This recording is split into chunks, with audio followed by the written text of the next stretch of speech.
as society we need whistleblowers. We need people to stand up for the right of patients. We need people to speak out against injustices. It's not only a right for a healthcare worker to speak out, it's a duty to speak out.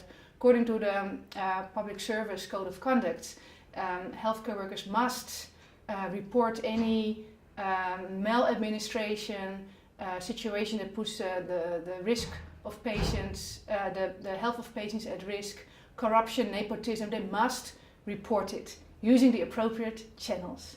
And then that takes you to the Protected Disclosure Act. You must try internal channels. If it's not working, external channels.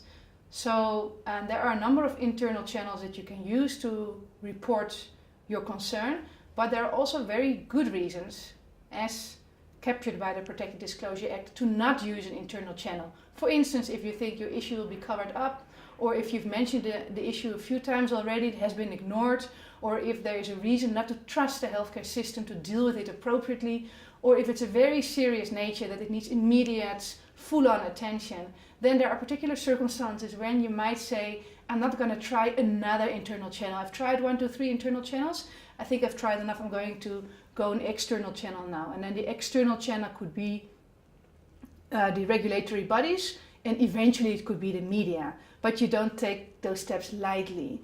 But when we give workshops on advocacy and reporting, our recommendation is always to try and act in a collective of a few people at least, so that you don't stand vulnerable on your own.